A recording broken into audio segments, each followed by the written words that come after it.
Hello everyone, कैसे हैं आप सब। आज हम स्टार्ट करने जा रहे हैं केस बेस्ड एमसीक्यू सीरीज। आपको जैसा कि पता है कि सीए इंटर एडवांस अकाउंटिंग के पेपर में 30 नंबर के केस बेस्ड एमसीक्यूज आते हैं और उस केस बेस्ड एमसीक्यू में कोई भी नेगेटिव मार्किंग नहीं होती है। तो सोच के देखो, अगर आपके उसमें 30 में से 30 नंबर आ जाए तो मजा ही आ जाएगा। अब वो 30 में से 30 नंबर लाने के लिए आपको एमसीक्यू की प्रैक्टिस करनी पड़ेगी और मैं आपको करवाऊंगा इस पूरी सीरीज में केस बेस्ड एमसीक्यू के क्वेश्चंस की प्रैक्टिस। मैं हर वीडियो में आपको 5 क्वेश्चंस करवाऊंगा और सिर्फ आंसर्स नहीं बताऊंगा, आंसर के पीछे छुपे हुए जो कॉन्सेप्ट्स हैं, जो अकाउंटिंग स्टैंडर्ड से रिलेटेड कॉन्सेप्ट्स होंगे, जो भी कंडीशंस होगी, वो सब हम इस वीडियो में क्रिस्टल क्लियर करने वाले हैं। तो विदाउट वेस्टिंग टाइम, अगर आप स्कोर करना चाहते हैं पूरे 30 में से 30 नंबर, तो चलिए शुरुआत करते हैं आज का वीडियो। ये है हमारी केस स्टडी 1। चलिए पढ़ते हैं क्या कहता है। आरटीएस लिमिटेड, जिसको हम आरटीएस और कंपनी कुछ भी बोलेंगे, is engage in the business of manufacturing equipment and components. तो ये मैन्युफैक्चरिंग करते हैं इक्विपमेंट्स और कंपोनेंट्स की। The company has a contract with the Indian railways for a brake component. तो इंडियन रेलवेज के पास से कंपनी के पास एक कॉन्ट्रैक्ट आया है जो कि ब्रेक कंपोनेंट है, which is structured such as that. अब ये आपको नीचे पूरा स्ट्रक्चर दे रखा है उसके बारे में। The company's obligation is to deliver the component to the railway stockyard while the delivery terms are X work. The company is responsible for engaging a transporter for delivery. बेटा इसका मतलब ये हुआ कि एक बार अगर हमने काम कर दिया तो डिलीवरी की जिम्मेदारी जो है वो रेलवे की है, लेकिन हाँ, डिलीवरी के लिए जो ट्रांसपोर्टर है ना, वो कंपनी का मतलब यहां पे कौन है, आरटीएस लिमिटेड ऑर्गेनाइज करके देगी, एंगेज करके देगी। Railway sends an order for defined quantity. Railway बताएगा कि उसको कितनी क्वांटिटी चाहिए। The company manufactures the required quantity and inform railway for carrying out the inspection. अब कंपनी क्या करेगी, इन्फॉर्म करेगी कि भैया आओ और आप इंस्पेक्शन करो। कहीं ना कहीं ये AS9 की बात कर रहा है, इंस्पेक्शन करने की बात कर रहा है। इसका मतलब ये इंस्पेक्शन सेल्स है और इंस्पेक्शन सेल्स को हम अपनी सेल कब मानते हैं ये आपको पता है। चलिए अब आगे बात करेंगे। रेलवे रिप्रेजेंटेटिव जो है वो विजिट करते हैं कंपनी की फैक्ट्री में, इंस्पेक्ट करते हैं कंपोनेंट और मार्क करते हैं हर कंपोनेंट को क्वालिटी चेक के स्टिकर के साथ। अब वो आएंगे, एक क्वालिटी चेक का स्टिकर लगा देंगे। Goods once inspected by the railway, एक बार गुड्स इंस्पेक्ट हो गए, are marked with a hologram sticker. उसके ऊपर एक होलोग्राम स्टिकर लगा दिया जाएगा। Two year mark for delivery identification, की भैया आप इसको आप डिलीवरी में लगवा सकते हो। By the customer when they are delivered to the customer's location, और उसके बाद उसको कस्टमर की लोकेशन पे डिलीवर किया जाएगा। The company raises an invoice once it dispatch the goods. Company अपना बिल कब बनाती है, जब कंपनी इनवॉइस मतलब बेसिकली गुड्स डिस्पैच कर देती है। ओके डन है जी। अब आगे पढ़ते हैं। The management of RTS is under discussion with the auditor of the company in respect of accounting of a critical matter as regarded with the accounting with the respective subsequent events, that is event occurring after balance sheet date, event occurring after reporting period। तो बेटा जहां पर इसने बोला event occurring after reporting period, मेरा दिमाग चल गया, पहले AS9 की बात कर रहा था रेवेन्यू रिकॉग्निशन की, अब आ गया AS4 पे कि event occurring after balance sheet date क्या कहेंगे, right. They have been checking as to which one of the following events after reporting period provides evidence of the condition that existing at the end of the reporting period. बेटा अब वही कह रहे हैं कि ये जो इवेंट्स आपको दिए हैं, इनमें से कौन से ऐसे इवेंट्स है जिसका एविडेंस जो है वो बैलेंस शीट डेट पे एग्जिस्ट करता था। अभी हम सिर्फ एक बार रीड कर रहे हैं भाई, जब क्वेश्चन उससे रिलेटेड आएगा तो बात करेंगे।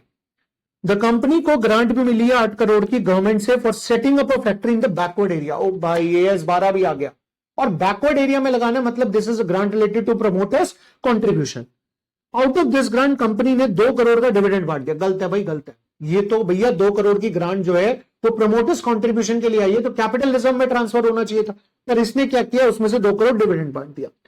कंपनी के पास लैंड भी मिली है फ्री ऑफ कॉस्ट। बेटा फ्री ऑफ कॉस्ट मिली है तो इसका मतलब इसका डिस्क्लोजर देना पड़ेगा, कौन सी वैल्यू पे, नॉमिनल वैल्यू पे, पर कंपनी ने इसका डिस्क्लोजर नहीं दिया। ले भाई ये नॉन मॉनेटरी ग्रांट है, इसका डिस्क्लोजर तो देना पड़ेगा।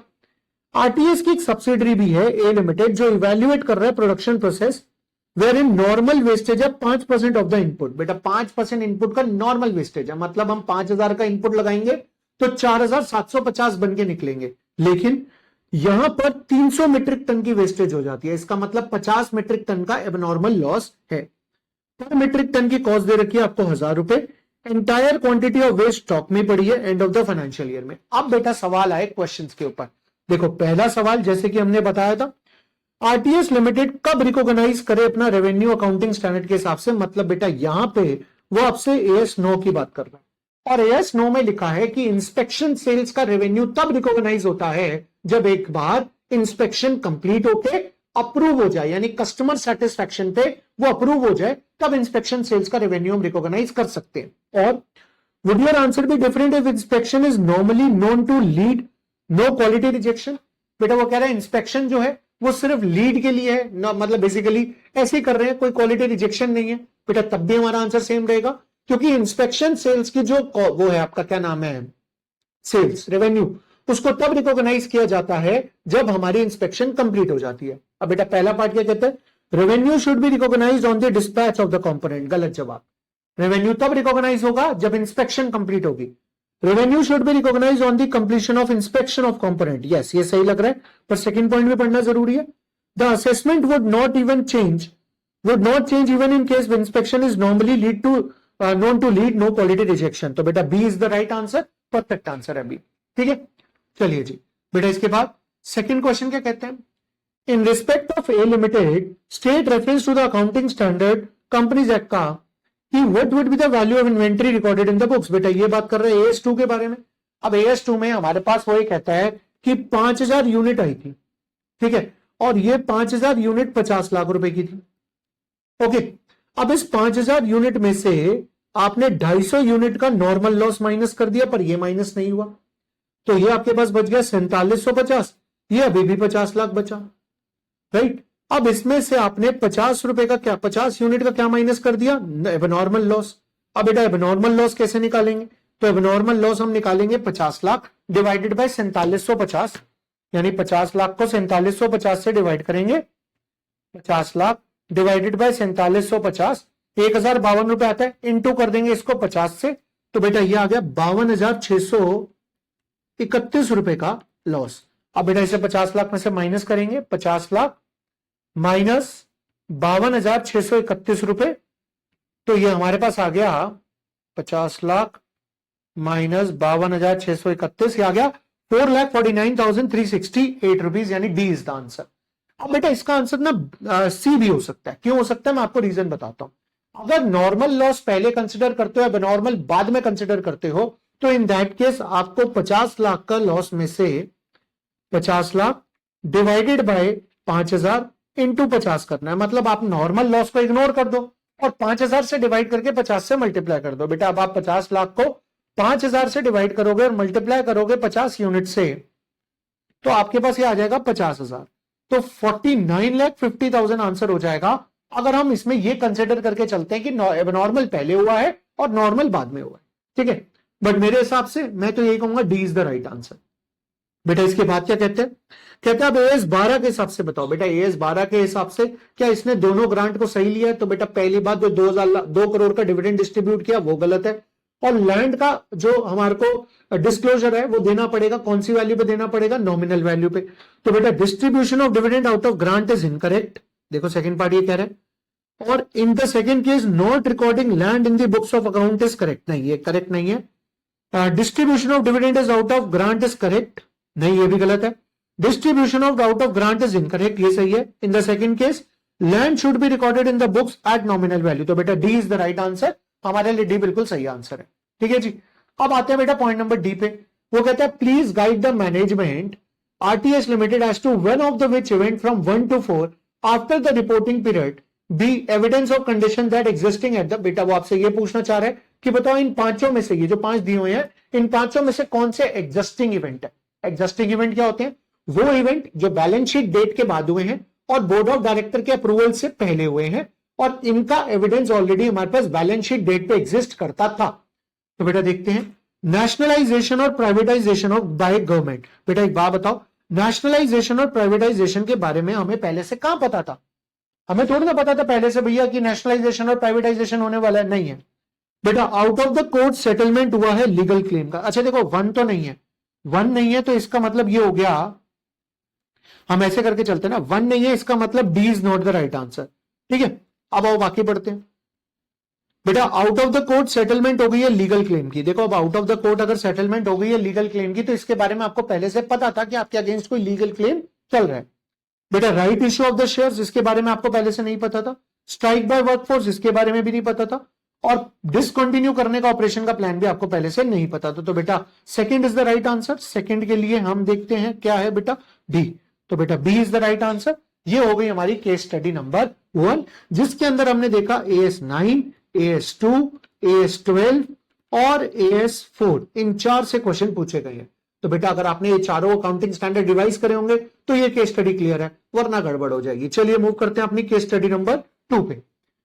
बेटा केस स्टडी नंबर 2 ये है, ये क्या कहता है, Seas limited the company is in the business of tour and travels, it sells holiday package to the customer, the company negotiates upfront with the specified number of seats in the flight, the company agrees to buy a specific number of tickets and to pay for those tickets regardless of whatever is to be able to sell in those the package। बेटा वो ये कहना चाहता है कि company जो है वो क्या करती है, वो एयरलाइंस के साथ बात करके एक पैकेज में फिक्स कर लेती है कि भैया इतने तो हम आपसे टिकट खरीदेंगे भले ही मार्केट में बिके या ना बिके।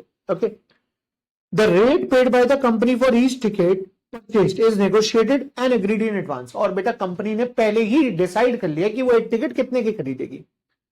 The company also assists the customer in resolving the complaint with the services provided by the airlines। और कस्टमर की वो पूरी की पूरी सहायता करेगी कोई भी कंप्लेंट्स वगैरह हैंडल करने में। However, लेकिन each airline is responsible for fulfilling the obligation associated with the tickets including the remedies to the customer for dissatisfaction with the service. और बेटा ये एयरलाइन की जिम्मेदारी है कि वो अपने कस्टमर्स को रेमेडीज प्रोवाइड करेंगे जो भी कस्टमर डिससैटिस्फाइड है उसकी वजह से। कंपनी ने एक फॉरवर्ड कॉन्ट्रैक्ट बोरो किया है 3 महीने का $1 लाख का 1 मार्च 2024 को, जिस दिन 83.10 में, जिस दिन एक्सचेंज रेट चल रहा था 83.02 में। तो बेटा कंपनी को एक्सचेंज प्रीमियम पे करना पड़ गया 0.08 का, कितने के ऊपर, 1 लाख के ऊपर। तो बेटा 1 लाख को अगर हम 0.08 से मल्टीप्लाई करते हैं तो 8,000 रुपए का एक्सचेंज प्रीमियम पे करना पड़ गया। 31 मार्च को जब कंपनी अपनी बुक्स ऑफ अकाउंट्स क्लोज करती है तो एक्सचेंज रेट हो जाता है 83.15 का। और 1 अप्रैल 2004 कंपनी डिसाइड करती है premature of the settlement of the contract due to some exceptional circumstances. मतलब कंपनी ये जो कॉन्ट्रैक्ट किया था उसको खत्म करना चाहती है। The company is evaluating below mentioned scheme. अब बेटा कंपनी ये कुछ स्कीम आपसे बता रही है कि ये भैया ये स्कीम हमारी हो सकती है। पहला, introduction of formal retirement gratuity scheme by an employer in place of ad hoc gratia ex gratia payment to an employee on retirement. बेटा कंपनी क्या चाहती है, पहले एक एडॉक एक्स ग्रेटिया पेमेंट का हमारा एक पॉलिसी थी, अब कंपनी उसको हटाकर एक फॉर्मल रिटायरमेंट ग्रेच्युटी प्लान को इंट्रोड्यूस करना चाहती है। दूसरा, management decided to pay pension to those employees who have retired after the completing of 5 years in the organisation. और बेटा कंपनी चाहती है कि जिसने 5 साल हमारी कंपनी में कंप्लीट कर लिए उसको हम पेंशन पे करेंगे रिटायरमेंट के बाद। Such employees will get a pension of 20,000 per month. बेटा इस वजह से कंपनी को 20,000 रुपए पर मंथ का जो है वो देना पड़ेगा पेंशन। और ऐसी कोई स्कीम पहले नहीं थी, मतलब ये स्कीम जस्ट अभी अभी लॉन्च हुई है। बेटा ध्यान से देखें तो पहले क्वेश्चन AS11 के बारे में बातें कर रहा था, यहां आते ही वक्त बदल दिया, हालात बदल दिए, जज्बात बदल दिए, AS15 के बारे में बातें करने लग गया। आगे बढ़ो जी। इसके बाद कहता है सीज लिमिटेड की एक सब्सिडरी है आदि limited which is in the business of construction having turnover of 200 crore. बेटा उसकी 200 करोड़ की टर्नओवर है और वो कंस्ट्रक्शन का बिजनेस करता है। सीज लिमिटेड और आदि लिमिटेड के पास 9% और 23% शेयर है। एक एसोसिएट कंपनी है ASOS लिमिटेड। ठीक है, both Seas limited and Aadi limited prepare consolidated financial statements as per the accounting standard. बेटा जो भी एक कंसोलिडेटेड जिसको जो बनाने चाहिए उसने बनाए हैं। अब आते हैं सवालों पे। केस स्टडी 2 कहती है मेरे सवालों का जवाब दो। पहला सवाल, What would be the basis of revenue recognition for Seas Limited? बताओ बेटा Seas Limited रेवेन्यू किस बेसिस पे रिकॉग्नाइज करे as per the accounting standard? पहला ग्रॉस बेसिस, दूसरा नेट बेसिस, तीसरा depends on the accounting policy of the company. Indian GAAP allows a choice to the company to recognise the revenue on gross basis और net basis. बेटा इसका क्या मतलब हुआ, basically वो आपसे ये जानना चाहता है कि कंपनी अपने रेवेन्यू को जो रिकॉग्नाइज करे, यहां पर जो टिकट सेल करता है और उसके बाद फिर वो एयरलाइन को पैसे देता है, तो क्या वो नेट बेसिस पर रिकॉग्नाइज करे? नेट बेसिस का मतलब होता है कि मान लो 10 टिकटें बिकी, 10 टिकटें मान लो बिक गई 10,000 रुपए की, तो 1 लाख रुपए आ गए। और उसने खरीदी थी 15 टिकटें, और 15 टिकटें खरीदी थी उसने लेट से 5,000 रुपए की, तो आप देने पड़ गए 75। तो 1 लाख में से 75 माइनस करके सीधा 25,000 का रेवेन्यू रिकॉग्नाइज करूं? तो द आंसर इज नहीं, रेवेन्यू हमेशा रिकॉग्नाइज होता है ग्रॉस बेसिस पे। तो ए इज द राइट आंसर। बेटा हम अपनी सेल्स हमेशा ग्रॉस बेसिस पे रिकॉर्ड करते हैं, कभी भी नेट बेसिस पे नहीं करते। Second part, please suggest accounting treatment of forward contract for the year as per accounting standard 11। बेटा वो आपसे 31 मार्च को, 31 मार्च को हमें प्रॉफिट हुआ या लॉस हुआ, वो आपसे ये पूछना चाह रहा है 31 मार्च को। तो बेटा एक बात बताओ, हमने कॉन्ट्रैक्ट किया था 83.10 में और एक्सचेंज रेट दे रखा है 83.15 जिस दिन बैलेंस शीट क्लोज हुई है। बेटा ये बताओ 31 मार्च को हमें क्या करना चाहिए? तो बेटा क्या हमें 31 मार्च को mark to market of the contract will be recorded, क्या 31 मार्च को मार्केट पे ले आना चाहिए उसे? बेटा मेरी बात को ध्यान से समझो, जब भी हम फॉरवर्ड कॉन्ट्रैक्ट करते हैं तो एक्सचेंज फ्लक्चुएशन की वजह से जो भी प्रॉफिट और लॉस होता है वो हमें नहीं होता है। जब भी हम फॉरवर्ड कॉन्ट्रैक्ट करते हैं तो फॉरवर्ड कॉन्ट्रैक्ट करने के बाद एक्सचेंज रेट के फ्लक्चुएशन से जो भी प्रॉफिट लॉस होता है हमें वो नहीं होता। हमें सिर्फ क्या होता है, अगर हम फॉरवर्ड कॉन्ट्रैक्ट हायर रेट पे कर रहे हैं तो हमें एक्सचेंज प्रीमियम देना पड़ता है, अगर हम फॉरवर्ड कॉन्ट्रैक्ट लोअर रेट पे कर रहे हैं तो हमें एक्सचेंज डिस्काउंट होता है, और वो जो प्रीमियम और डिस्काउंट होता है वो हम उसको over the life of the period recognise करते हैं एज अ लॉस। तो बेटा यहां पर D is the right answer कि जो प्रीमियम है कॉन्ट्रैक्ट पे वो over the life of the contract amortise किया जाएगा। Is that clear? तो ये जो मार्क टू मार्केट और ये तब होता है जब वो मॉनेटरी आइटम हो। ओके, नेक्स्ट पॉइंट बेटा, इसके बाद ये कहते हैं you are requested to advise the company in respect of the accounting treatment of such scheme related to employee benefit as to which of one of the scheme should be considered as change in accounting policy। अब वो ये पूछ रहा है कि आपको दो scheme बताई थी, पहली एक ग्रेचुटी की, पुराना ग्रेचुटी हटाकर नया ग्रेचुटी लॉन्च करेंगे, और दूसरा पहले कोई पेंशन स्कीम नहीं थी पर आप पेंशन भी देंगे। तो वो आपसे ये जानना चाहते हैं इन दोनों में से किसको चेंज इन अकाउंटिंग पॉलिसी बोला जाए। तो बेटा पहली बात, अगर आप कोई भी पुरानी पॉलिसी हटाकर नई पॉलिसी लाते हो तो हम उसको बोलते हैं चेंज इन अकाउंटिंग पॉलिसी। और यहां पे आप चेंज इन पॉलिसी नहीं कर रहे, यहां पे आप कोई भी रूल्स चेंज नहीं कर रहे हो, आप यहां पे पुराना कोई प्लान देते थे या नहीं देते थे, आप एक नया प्लान इंट्रोड्यूस कर रहे हो। याद रहे, आप अपने अकाउंटिंग मेथड में चेंज नहीं कर रहे, आप पूरा प्लान ही चेंज कर रहे हो। बेटा चेंज इन अकाउंटिंग पॉलिसी तब होता जब आप अपने प्लान सेम रखते और उसकी अकाउंटिंग को चेंज करते। यहां हम अकाउंटिंग नहीं बदल रहे हैं, यहां हम पूरा का पूरा प्लान ही बदल रहे हैं, तो इसका मतलब कोई चेंज इन अकाउंटिंग पॉलिसी नहीं है, ना पहले वाले में ना दूसरे वाले में। क्वेश्चन नंबर 4 क्या कहते हैं? क्वेश्चन नंबर 4 कहता है please comment regarding the consolidation requirement for Seas and Aadi. पहले मुद्दा समझो क्या है बेटा, कंसोलिडेशन तो बाद में समझ आएगा, पहले मुद्दा समझ आएगा। सीज के पास एसॉप के 9% शेयर है। बेटा अगर इतनी ही कहानी होती तो सीज ना अशोक जो होता ना सब्सिडरी है ना एसोसिएट है, तो ये AS 13 के हिसाब से इन्वेस्टमेंट की अकाउंटिंग करता। इसके बाद आदि के पास अशोक के 23% शेयर है। अब बेटा 23% शेयर है तो इसका तो AS 23 का जो पॉइंट है वो लग गया कि भाई सिग्निफिकेंट इन्फ्लुएंस है, और अगर सिग्निफिकेंट इन्फ्लुएंस है तो इसको इक्विटी मेथड लगाना पड़ेगा। किसको? आदि को। Now the point is Seas के पास आदि के मोर देन 50% शेयर है। बेटा क्योंकि आदि जो है वो सीज की सब्सिडरी है। अब ध्यान से समझो, अगर सीज के पास आदि के 50% से ज्यादा शेयर है और एसॉप जो है वो आदि का सिग्निफिकेंट इन्फ्लुएंस है, तो सीज का भी सिग्निफिकेंट इन्फ्लुएंस एसॉप पे होगा। तो इसका मतलब अब जब सीज एसॉप के साथ कंसोलिडेशन करेगा तो उसके लिए उसको इक्विटी मेथड लगाना पड़ेगा। अब देखो क्या कहते हैं पॉइंट नंबर 1, आदि इक्विटी मेथड लगाएगा 23% के लिए परफेक्ट है, सीज कंसोलिडेट करेगा आदि के साथ परफेक्ट है, जिसकी वजह से 23% अपने आप अकाउंट हो जाएगा, परफेक्ट है। लेकिन बाकी बचे हुए 9% को AS 13 के हिसाब से करेगा, गलत जवाब। AS 13 के हिसाब से नहीं करेगा, उसमें भी इक्विटी मेथड लगाएगा। पॉइंट नंबर C देखो, आदि 23% शेयर है, इक्विटी मेथड लगाएगा, परफेक्ट है। सीज आदि के साथ कंसोलिडेशन करेगा, परफेक्ट है। कॉन्सिक्वेंटली वो 23% का ऑटोमेटिकली शेयर ऐड हो जाएगा, परफेक्ट है। और 9% का सेपरेटली किया जाएगा यूजिंग इक्विटी मेथड, तो सी इज द राइट आंसर, क्योंकि एसॉक के ऊपर सीज का सिग्निफिकेंट इंफ्लुएंस ऑटोमेटिकली जनरेट हो गया टू इट्स सब्सिडरी, तो बेटा उसको भी कंसोलिडेटेड करना पड़ेगा बाकी बचे हुए 9% शेयर के लिए। तो बेटा ये थी हमारी केस स्टडी नंबर 2। चलिए अब बढ़ते हैं केस स्टडी नंबर 3 पे। बेटा केस स्टडी 3 कहती है ऑन 1 अप्रैल 2022 शुभम लिमिटेड ने परचेज करी कोई लैंड 30 लाख की for the construction of new factory, नई फैक्ट्री बनाने के लिए 30 लाख की लैंड खरीदी। This cost 30 lakh include legal cost of 2 lakh रुपए, बेटा 2 लाख रुपए की लीगल कॉस्ट भी इंक्लूडेड है for the purpose of acquisition of land. Construction start हुई है 1 मई को और शुभम लिमिटेड ने आपको ये इंफॉर्मेशन दी है। Preparation and levelling of land 80,000, employment cost of construction work in progress per month के 29,000, purchase of material for the construction 21,24,000, cost of relocating of employees to new factory 60,000, inauguration ceremony, sorry inauguration कभी भी add नहीं होता है, overhead cost इनका directly on the construction of the factory 25,000।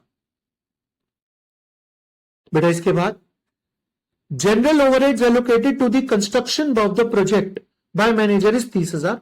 However, as per the company's normal overhead accounting policy, it should be 24,000. तो बेटा 24 consider करेंगे। Auditor of the company has support document for the cost of 15,000 only and raised the objection for balance amount. The construction of the factory was completed on 31 December. Production could be begin on 1 February 2023. The overall use of factory live building was estimated at 40 years. From the date of completion यानी कि 1 फरवरी से। However, it is estimated that roof will need to be replaced 20 years before the date of completion and the cost of replacing the roof at current price would be 25% of the cost of the building, यानी total cost का 25% roof है और roof को 20 साल बाद replace करना पड़ेगा, बाकी बिल्डिंग 40 साल बाद चल जाएगी, 40 साल तक चल जाएगी। कंपनी ने इस फैक्ट्री के लिए लोन लिया था 28 लाख रुपए का 1 अप्रैल को। लोन लिया गया था 9% पर एनम पे। ड्यूरिंग द ईयर पूरा लोन इंट्रोड्यूस कर दिया, उन्होंने यूज कर लिया, बस सिर्फ 25,000 रुपए की इन्वेस्टमेंट इनकम भी आई है टेम्परेरी इन्वेस्टमेंट से, तो ये बोरोइंग कॉस्ट भी आ गया और एस 10 भी आ रहा है। अब आपको सबसे पहले क्या बताना है बेटा, ये बहुत इंपॉर्टेंट क्वेश्चन है, इस बार की आरटीपी में भी ये क्वेश्चन है, ठीक है। तो सुनो बेटा ये क्या कहते हैं, ये कह रहा है you are required to presume that all the net finance cost to be allocated to the cost of factory not land, मतलब जो भी पैसा हमने खर्चा है वो फैक्ट्री के ऊपर खर्चा, वो लैंड के ऊपर नहीं खर्चा। And the interest cost to be capitalised based on 9 months period, और जो इंटरेस्ट कॉस्ट को कैपिटलाइज करना है वो 9 महीने के हिसाब से करना है। अब आपको अबव सिनेरियो के हिसाब से इन मल्टीपल चॉइस क्वेश्चन के आंसर देने हैं। पहला बेटा, which of the following cost incurred directly on the construction will be capitalise to the cost of the factory building, वो ये कह रहा है बताओ इनमें से कौन सी कॉस्ट कैपिटलाइज बिल्डिंग पे कैपिटलाइज होगी। तो बेटा पहली बात, इनॉग्रेशन तो नहीं होगा, ये तो हमने ऊपर ही डिसाइड कर लिया था कि भैया इनॉग्रेशन नहीं होने वाला है। इसके बाद जनरल ओवरहेड कॉस्ट भी ऐड नहीं होती है बेटा, स्पेसिफिक ओवरहेड कॉस्ट होती है, जनरल ऐड नहीं होती। तीसरा, रीलोकेशन कॉस्ट भी ऐड नहीं होती, रीलोकेशन मतलब एक जगह से दूसरी जगह इंप्लॉइज को छोड़ा, उसकी कॉस्ट भी ऐड नहीं होगी। तो बेटा अल्टीमेटली क्या ऐड होने वाला है, सिर्फ और सिर्फ लीगल कॉस्ट जो है वो उसके अंदर ऐड होगी। फिर आइए अगले क्वेश्चन पे चलते हैं। बेटा अगला क्वेश्चन ये कहता है कि what employment of employment cost of the construction will be capitalise to the cost of factory land, मतलब अब फैक्ट्री लैंड में आपको कितना कैपिटलाइज करना है एम्प्लॉयमेंट कॉस्ट को। तो हम गए एम्प्लॉयमेंट कॉस्ट, देखिए भाई कितनी है, ये रहा बेटा एम्प्लॉयमेंट कॉस्ट है हमारे पास 29,000 पर मंथ है। अब जितने महीने काम चला उतने महीने हम कैपिटलाइज करेंगे। बेटा काम कब शुरू हुआ था, काम शुरू हुआ था 1 मई 2022 को, और खत्म कब होता है, खत्म होता है हमारे पास काम 31 दिसंबर 2022 को। तो मतलब यार मई जून जुलाई अगस्त सितंबर अक्टूबर नवंबर दिसंबर, मतलब 8 महीने काम चला, 29,000 इंटू 8 हो जाएगा बेटा 2,32,000 रुपए। तो एम्प्लॉयमेंट कॉस्ट के 2,32,000 रुपए कैपिटलाइज हो जाएंगे। तो ये रहा 2,32,000 रुपए डन हो गया। अब बेटा अगला क्या कहता है, what is the amount of net borrowing cost capitalise to the cost of factory. अब कितनी बोरोइंग कॉस्ट को कैपिटलाइज करना है, देखो 28 लाख रुपए हमने खर्चा किया है, बेसिकली 28 लाख रुपए हमने बोरोइंग करी है। अब मजेदार बात सुनो, सबसे पहले ये देखो हमने खर्चा कितना किया है। तो बेटा हमने 80,000 रुपए खर्चा किया लैंड प्रिपेयर करने पे, उसके बाद हमने 21,24,000 रुपए प्रिपेयर करे हमने मटेरियल के लिए। रीलोकेशन ऐड नहीं होगा, इनॉग्रेशन ऐड नहीं होगा, ओवरहेड्स 25,000 रुपए पर मंथ है, 2 लाख रुपए ओवरहेड्स के ऐड हो जाएंगे, मतलब वही क्या नाम है 2,25,000 इंटू 8, क्योंकि 8 महीने कंस्ट्रक्शन चली है। तो बेटा ये होता है 80,000 प्लस 2,32,000 प्लस 21,24,000 और 2 लाख। तो बेटा हमने टोटल खर्चा किया है 26,36,000 रुपए का, राइट। और हमने लोन कितने का लिया था? हमने लोन लिया था 28 लाख का। बेटा 28 लाख का 9% इंटरेस्ट है, लेकिन मजेदार बात सुनो, हमें कैपिटलाइज करना चाहिए था 9% के हिसाब से 8 महीने का, क्योंकि काम तो 8 महीने चला है ना। लेकिन वो ही कहता है इस क्वेश्चन में स्पेसिफिकली, मैंने आपको ऊपर पढ़वाया था कि आपको 9 मंथ के पीरियड का कैपिटलाइजेशन करना है, 9 महीने का कैपिटलाइजेशन करना है आपको। तो यानी कि आपको 9/12 से मल्टीप्लाई करना है। बेटा देखो कायदे से इसको 8/12 करना चाहिए था, पर क्वेश्चन ने कहा करने का तो करने का। इसमें से 25,000 रुपए हमने इंटरेस्ट के माइनस कर दिए, ये हमारे पास आ जाएगा 28 लाख का 9% इंटू 9/12, 28 लाख का 9% इंटू 9 डिवाइडेड बाय 12 माइनस 25,000। तो बेटा ये आ रहा है 1,64,000 रुपीज, 164। अगला जो क्वेश्चन है ना, ये थोड़ा सा कैलकुलेशन करवाएगा, ध्यान से समझना। बेटा लैंड आपने खरीदी 30 लाख की, राइट। इसके बाद फैक्ट्री में कंस्ट्रक्शन आपने करी 26,36,000 की, प्लस इसमें 1,64,000 का अभी आपने कैपिटलाइजेशन किया, तो इसका मतलब 28 लाख रुपए का आपको फैक्ट्री पड़ी। बेटा उसने ये कहा था कि इस फैक्ट्री की जो रूफ है वो इसका 25% है, ये देखो 25% रूफ है, ओके, जो कि 20 साल चलेगी। तो बेटा 28 लाख का 75% आपका फैक्ट्री है, 25% आपकी रूफ है। तो 28 लाख का 75% होता है, 28 लाख का 75% होता है 21 लाख, और ये हो गया 7 लाख। अब बेटा इस 21 लाख के ऊपर डेप्रिसिएशन लगेगा 480 महीनों का। 480 कैसे आया सर? ये 40 साल चलेगी, 40 साल चलेगी, 12 महीने के हिसाब से 480। पर सर हम तो ईयरली बेसिस पे डेप्रिसिएशन लगाते थे ना। बिल्कुल सही बात है, लेकिन आप मजेदार बात सुनो ना, आप ये बताओ कंस्ट्रक्शन कब कंप्लीट हो गई है? बेटा कंस्ट्रक्शन कंप्लीट हुई है, ये रहा बेटा, कंस्ट्रक्शन कंप्लीट हुई है 31 दिसंबर को, और प्रोडक्शन बिगिन हुई है 1 फरवरी को। तो बेटा भले ही प्रोडक्शन 1 फरवरी को बिगिन हुई हो, हमें उससे मतलब नहीं है। कंस्ट्रक्शन कब शुरू हो गई थी, मतलब कंस्ट्रक्शन कब कंप्लीट हो गई थी? 31 दिसंबर को। तो 3 महीने का डिप्रिसिएशन लगेगा। तो बेटा ये 3/180, और यहां पे 7 लाख के ऊपर लगेगा 3/240। निकालते हैं वैल्यू, 21 लाख का 3 डिवाइडेड बाय 480, बेटा ये आता है 13,125 रुपए, और 7 लाख का 3 डिवाइडेड बाय 240, यह आता है बेटा 8,750 रुपए। ठीक है, अब आपने 13,125 और 8,750 का डेप्रिसिएशन लगा दिया, मतलब लैंड है हमारे पास 30 लाख की, फैक्ट्री है हमारे पास 28 लाख की, और अभी अभी आपने डेप्रिसिएशन लगाया 21,875 रुपए का। बेटा माइनस करेंगे 58 लाख में से 21,875, तो हमारे पास 57,78,125 रुपीज कॉस्ट आ जाएगी लैंड की। पूरी फैक्ट्री का कैरिंग अमाउंट आ जाएगा 31 मार्च का। तो ये थी बेटा हमारी केस स्टडी नंबर 3। चलिए केस स्टडी नंबर 4 बड़ी इंपॉर्टेंट है और पेपर में कई बार आ चुकी है इसके जैसी केस स्टडी। केसर लिमिटेड एक कंपनी है जो वेरियस बिजनेस एक्टिविटीज करती है। He has decided to initiate share buyback. बेटा बायबैक करना चाहते हैं तो बायबैक के अंदर ना आपसे मैक्सिमम क्या पूछ सकता है, वो 4 टेस्ट है, share outstanding share resource test, debt equity test, और मैक्सिमम नंबर ऑफ शेयर्स जो बायबैक हो सकते हैं। उसके अलावा वो आपसे ये पूछ लेगा कि सीआरआर कितने का बनना है या प्रेफरेंस शेयर कितने के इश्यू होने हैं। ठीक है, कंपनी ने परचेज करना चाहती है 25,000 equity share at a price of 20 रुपए पर share. This buyback initiative is in compliance with the companies article of association, और नेसेसरी रेजोल्यूशन जो है पास कर दिए गए हैं। As part of financial agreement arrangement for the share buyback, KSL Limited intends to utilize the current assets, particularly the bank balance। बेटा मतलब अपने बैंक बैलेंस से पेमेंट करने जा रहे हैं, यानी सारा का सारा CRR बनाएंगे। अब ये कंपनी के पास दे रखे हैं पर्टिकुलर्स। बेटा नीचे आइए, सबसे पहला क्वेश्चन क्या कहते हैं, आउटस्टैंडिंग टेस्ट के हिसाब से बताओ कितने बायबैक कर सकते हैं। तो बेटा कंपनी के पास 12.5 लाख रुपए के शेयर है, 10 रुपए का एक शेयर है, तो 12,50,000 डिवाइडेड बाय 10 यानी 1,25,000। 1,25,000 का 25% कंपनी बायबैक कर सकती है। बेटा 1,25,000 का 25% होता है 31,250 रुपए, यानी B is the right answer. ये शेयर आउटस्टैंडिंग टेस्ट के हिसाब से हमारा आंसर आ गया। ठीक है जी।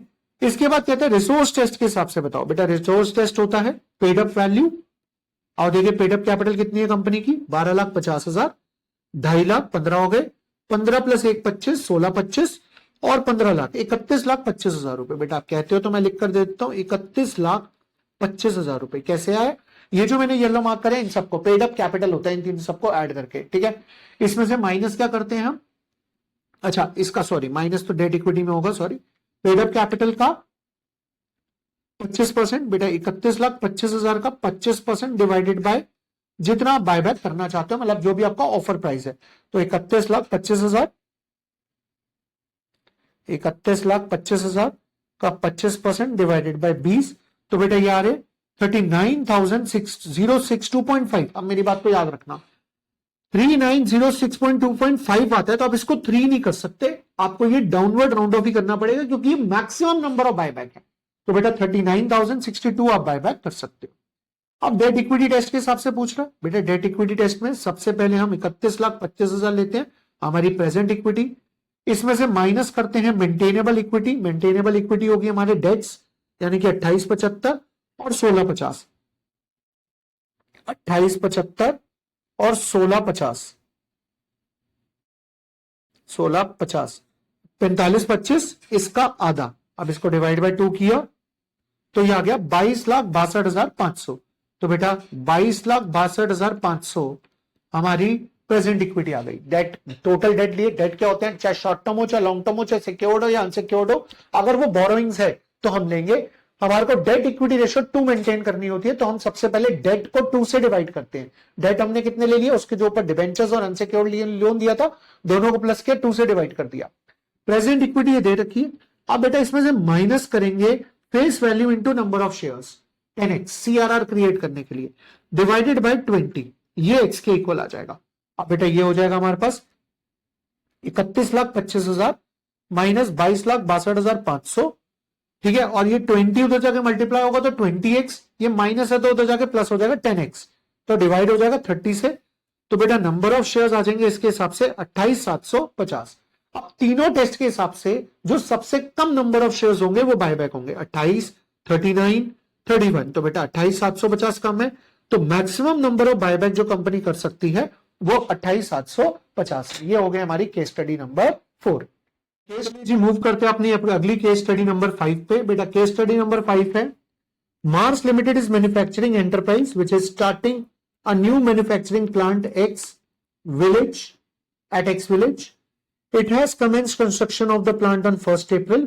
1st April को कंस्ट्रक्शन शुरू हो गई है, और ये खर्चे करे हैं। बेटा सबसे पहले लैंड खरीदी है 50 लाख की। ऊपर वाले जैसा क्वेश्चन सिमिलर लग रहा है, तो अगर आप चाहो तो आप एक बार पॉज करके इसे खुद भी कर सकते हो। अगर आपको ये PDF चाहिए जो भी मैं करवा रहा हूं, तो उसका मैंने डिस्क्रिप्शन आपको लिंक जो है वो डिस्क्रिप्शन में दे रखा है, टेलीग्राम चैनल का ज्वाइन भी कर लेना यार। और यार इतनी देर से वीडियो देख रहे हो ना, तो सब्सक्राइब भी कर दो ना यार, ठीक है। और अकेले नहीं पढ़ने का, सबसे शेयर करने का, तब शेयर जरूर करो। और हाँ, अगर आपको वीडियो अच्छी लगी और आप अगली वीडियो चाहते हो तो कमेंट करके बोलो। क्या कमेंट करोगे बताओ, पार्ट 2। पार्ट 2 करोगे तभी पार्ट 2 मिलेगा, नहीं तो नहीं मिलेगा भाई, ये देख लेना। चलो आगे बढ़ते जी। ये कहते हैं उसने 35 लाख रुपए मटेरियल पे और डायरेक्ट लेबर कॉस्ट खर्चे डेवलपमेंट करने की 35 लाख रुपए इंक्लूड होगा, 100% होगा। कंपनी ने 10 लाख रुपए हेड ऑफिस के एक्सपेंसेस है न्यू दिल्ली, जिसके अंदर रेंट, एम्प्लॉय कॉस्ट और मेंटेनेंस है। बेटा ये इंक्लूड नहीं होगा, ऑपरेटिंग कॉस्ट इंक्लूड नहीं होती। कंपनी ने 25 लाख रुपए बोरो करे थे कंस्ट्रक्शन के लिए 12% पर एनम पे 1 अप्रैल को, ठीक है। डायरेक्टर ऑफ द कंपनी इनका travelling and meeting expenses amount 5 lakh during the year for arranging this loan. वो कह रहे हैं लोन अरेंज करने के लिए ट्रैवल मीटिंग वगैरह करी है। अब ये 5 लाख कैपिटलाइज होगा नहीं होगा, ये सोचने वाली बात है भाई, ठीक है। बट 12% इंटरेस्ट तो होगा।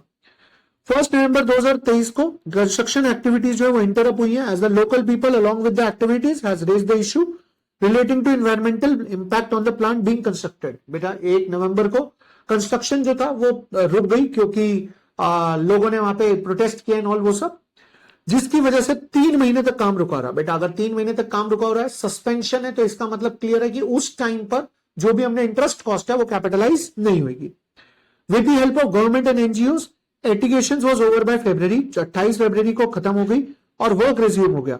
The balance however to balance the impact on environment, government ordered the company to install the certain device for which the company had to incur 6 lakh रुपए इन मार्च। अब बेटा क्योंकि वहां के लोगों ने प्रोटेस्ट किए तो गवर्नमेंट ने कहा कि देखो यार उनकी बात माननी भी जरूरी है, उसकी वजह से आपको 6 लाख रुपए एक्स्ट्रा खर्चने पड़ेंगे। रेट ऑफ डेप्रिसिएशन है प्लांट का 10%। अब आपको सबसे पहला सवाल क्या पूछा गया, वो कहता है बताओ विच of the following expense can not be included in the cost of plant. बेटा लैंड इंक्लूड होगी, नॉट बोला है, नॉट। मटीरियल लेबर होगा।